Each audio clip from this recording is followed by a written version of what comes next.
Thank you for inviting me and present this program. Advanced plant breeding to address climate change and ensure the agroecological transition.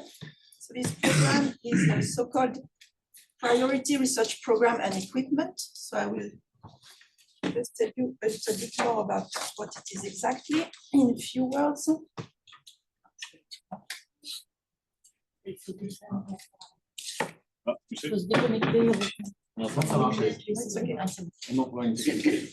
So the priority research program and equipment is an action to finance the most fundamental research within the framework of France 2030 with a low technology readiness level from 1 to 4. And the aim is to consolidate French leadership in scientific fields that are linked or likely to be linked to technological, economic, societal, health, or environmental change, and that are considered to be priorities at the national and European level.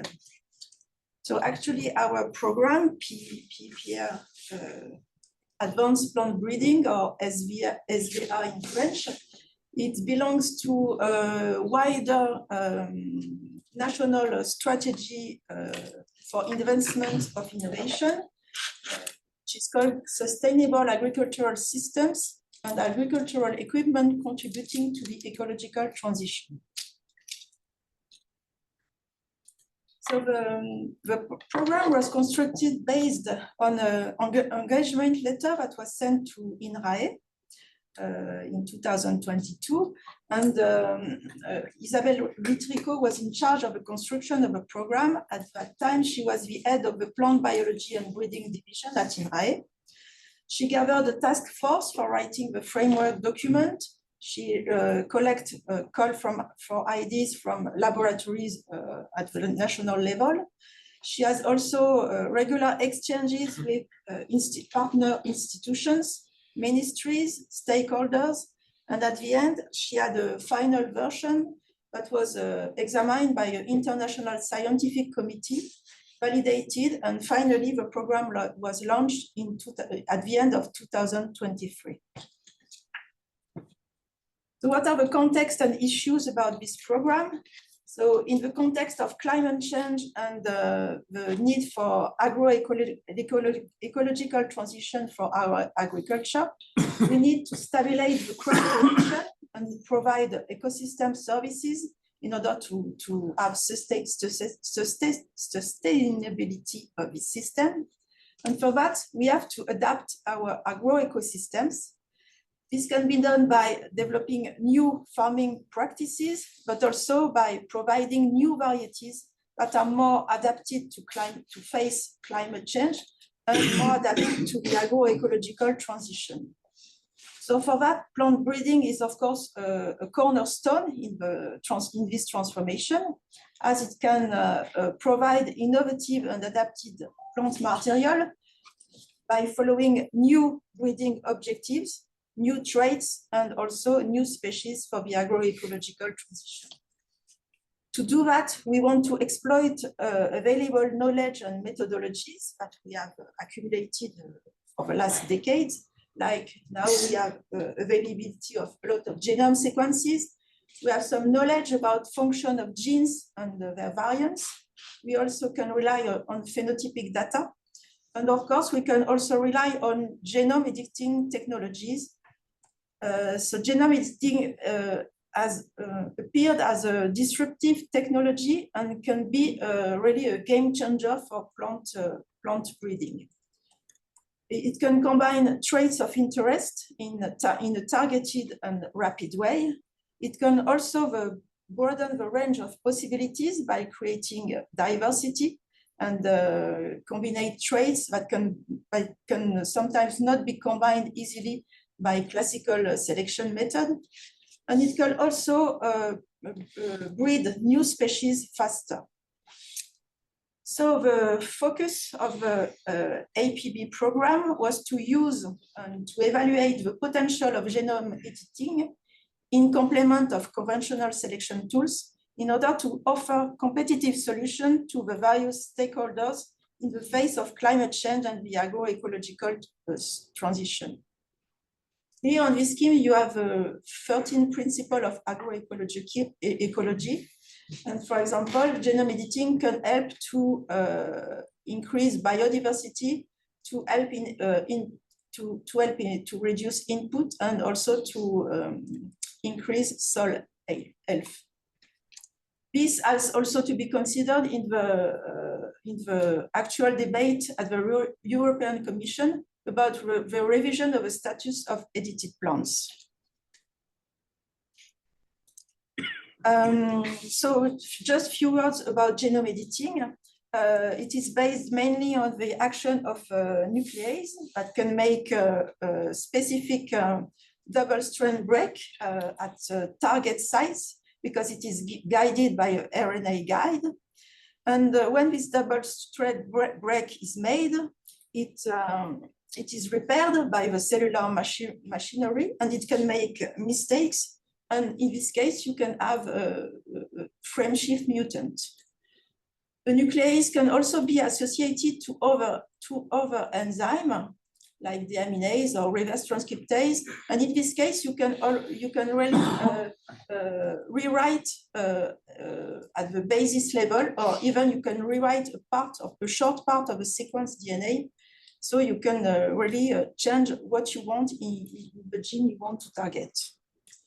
So this is a set of technology for the targeted modification of a sequence of selected genes in order to reproduce existing variations, but we can do it faster using this way, or also it can be used to create new variation for the introduction of traits of interest. So the program, it's not a project by itself, it's a program running on 8 years and funded for 13 million euros.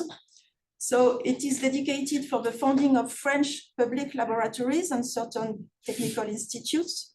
It is focused on genome editing leading to mutagenesis. And it is the parameters, it is applied on plants, and the targeted traits must be related to climate adaptation or agroecological transition only. And as I said, we have to go from basic research to proof of concept, including field trials in the case of edited plants.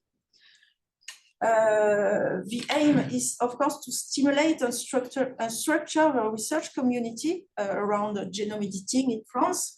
And the action plan is based on 5 different actions. First, of course, the financing of research projects, the implementation of an infrastructure about genome editing, training, transfer of results, and also animation and communication.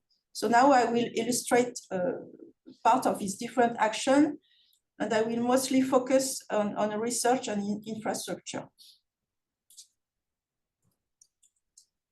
So the framework document elaborates 3 major scientific objectives for this program. First is to ensure technological development of genome editing in order to improve its efficiency and evaluate its impact and integrate into plant breeding schemes. So it can rely on 2 different axes of the document framework, one related to technological development, and one is about how to integrate genome editing into breeding schemes. The second objective is to develop genome editing in species and for traits relevant to agroecological system and adapted to climate change. So it relies mainly on axis 2, where in this axis, the aim is really to produce edited crop plants and to do a proof of concept to evaluate the potential of genome editing to respond some major questions about climate change adaptation and agroecological transition. And the last objective is to define the socio-economic impacts of new economic, social, and regulatory models integrating genome editing. So it involves social sciences and human sciences. So in terms of research, we have, during the construction of a program, 4 flagship projects were outlined. So I will go a little bit further about this program later. And we have also, we will have also 2 open calls, one opening very soon, so in April. So these calls are supposed to finance smaller scale research program in comparison to the flagships. And they will be selected to international evaluation. And this evaluation will be realized by the ANR funding research. The second call will be open next year. So the first flagship project is a methodological project. It's called TPEX, which means Toward Highly Predictable Editing of a Plant Genome Lexicon. It is led by Fabien Noguet from INRAE and Pierre-Marc Delot from CNRS. It gathers academic partners and also private companies like Limagrin and Pépinière Mercier. The context is now, at the moment, genome editing is very efficient to inactivate almost any gene in the genome, but only for certain plants, because you have to provide the machinery of genome editing by transformation, and all plant species are not suitable for transformation. So the challenge for TPEX is first to being able to predictively edit any gene and rewrite any gene really as we want. It will be based on the technology of prime editing. And also the challenge is also to be able to do edition in recalcitrant plants. So the expected outcome of this project, the project is organized in 3 different work packages. The first one is to test all the new tools of prime editing in model plants, and then to transfer into crops that are easy to transform and to edit, which are tomato, wheat, maize, rice, and poplar. And then also to transfer these methods to more recalcitrant plants, species, which are some legumes, grapes, prunus, and eucalyptus.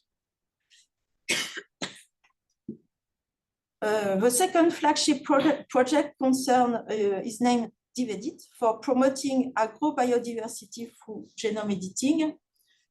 And the context, this project is ready to see how genome editing can be considered and can be helpful for plant breeding programs in breeding schemes, but also in order to overcome some limitation of plant breeding. So the context is that the effectiveness of current plant breeding is limited by breeding cycle time, genetic variability, and sometimes difficult recombination, and also which is done at random. So the challenges of this project is to speed up breeding processes by integrating genome editing technology and expand crop genetic diversity through the development of genome editing tools.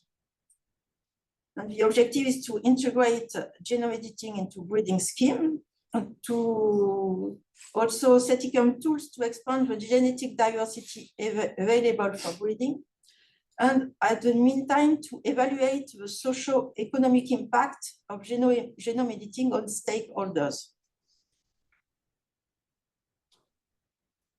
Oh.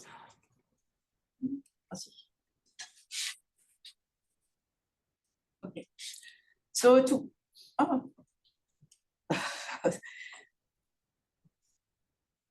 okay.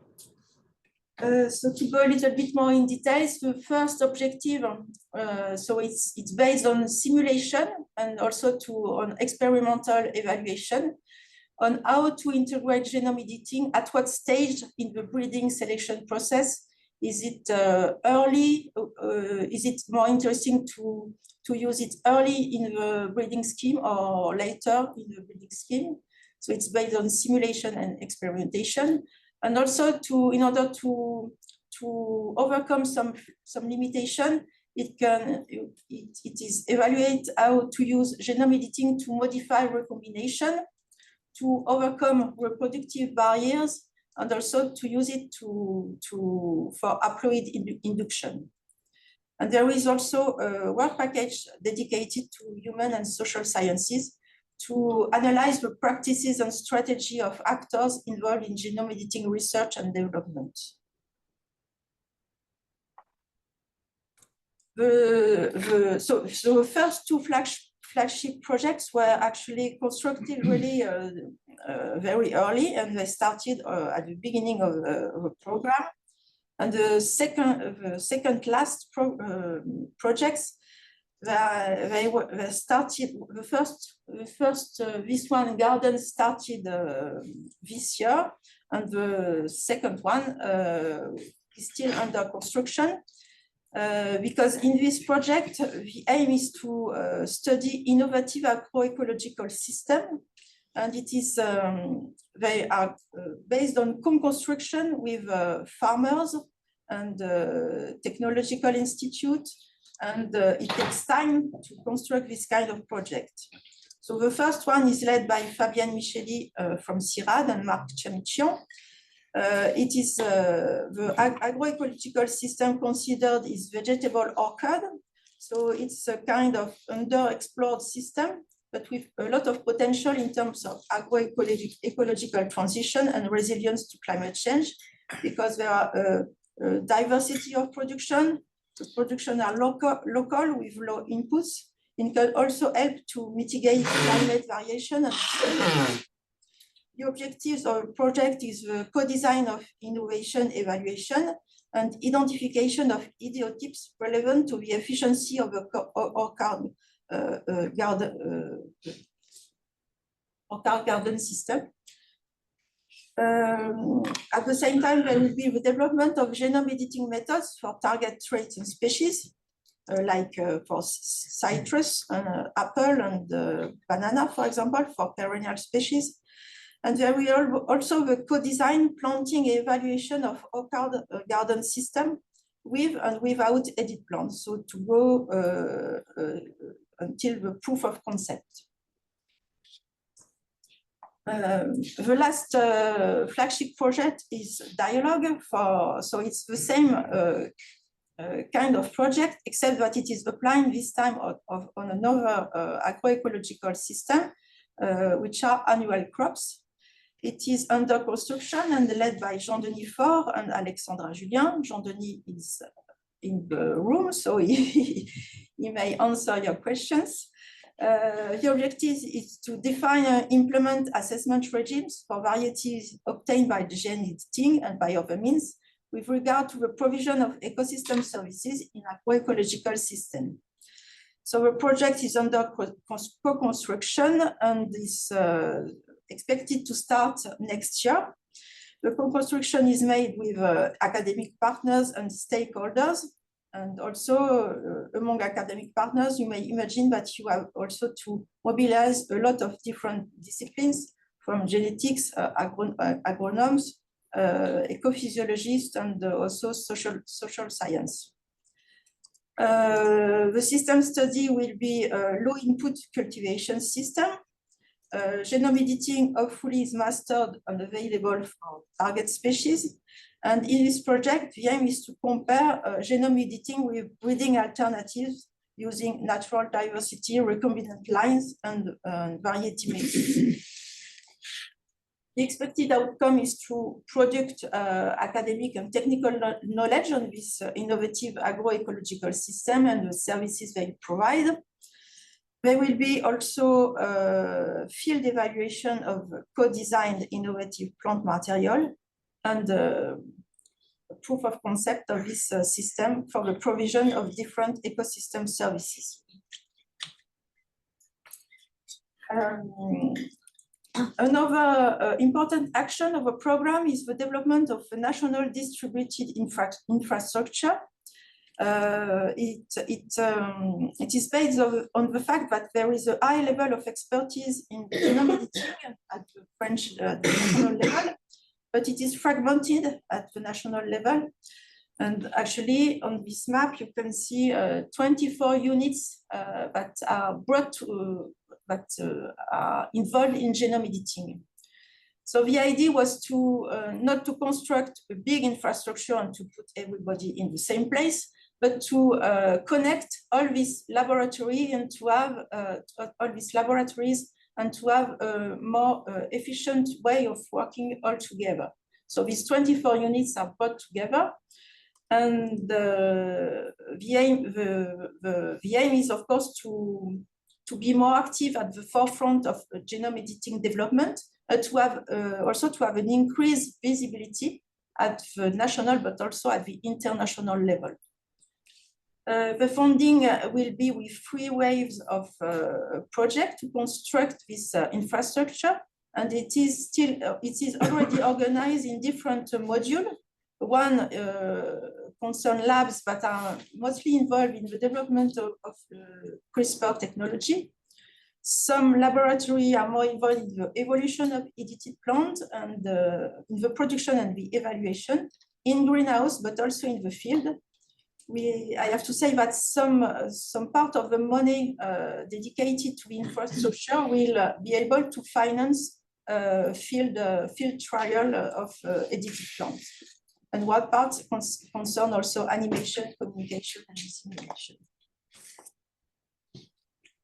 So for the training, the aim is to train the future generations, so students and postdocs.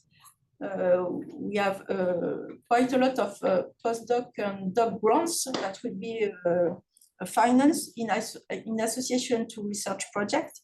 We also want to train the current staff to improve their skills in genome editing by organizing training weeks, and also for students by organizing summer schools. One part of the action plan is also dedicated to the transfer of results, because the aim, even if we are on a low TRL, we want to go to the development for startups and spin-off, and there will be specific calls in the coming years about that. And we have recently recruited Clara Bleven on the program, who is a partnership and transfer officer.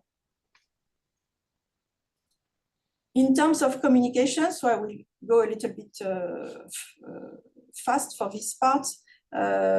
So the aim of the program is to communicate with every kind of groups of persons. So it goes from the scientific community, the international scientific community, the stakeholders, the farmers, and the public. So the aim is to give information about genome editing, its potential, if it is useful for some purposes, and we also have to communicate when it's not useful for some other purposes.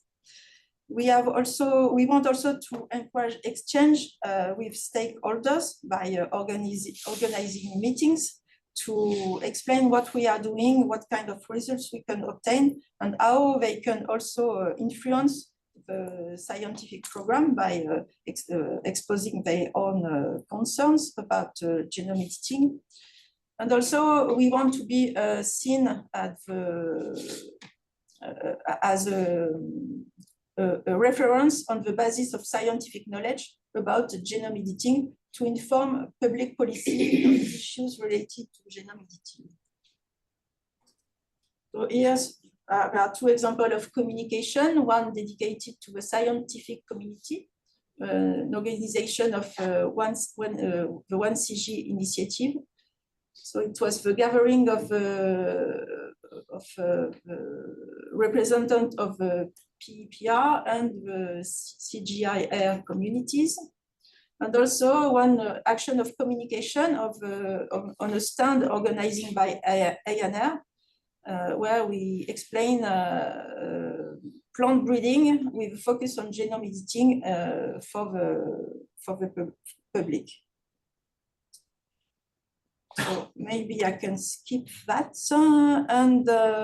except that we have several different committees. The most important one, at least for the organization of a program, is the steering committee.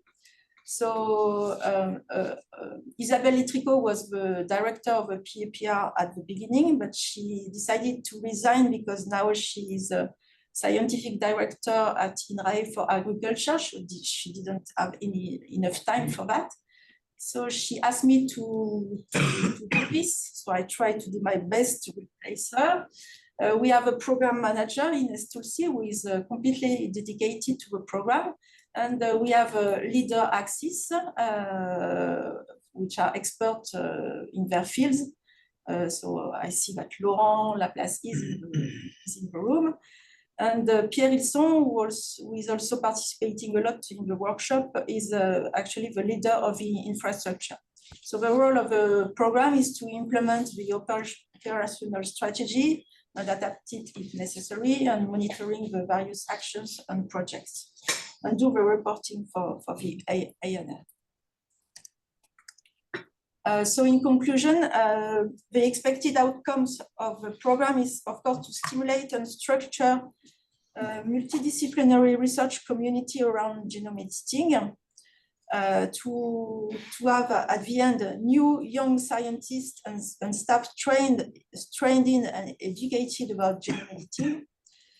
Thanks to the infrastructure, we hope to have increased supply and technical support for the implementation of genome editing for all the teams that would like to use it, but do not have expertise to do it by themselves. We will, of course, produce knowledge, proof of concept, technological development, and create innovative plant material. So at the end, we want to strengthen the position of French research in this field, to have the emergence of startups and spin-off in the field of genome editing, and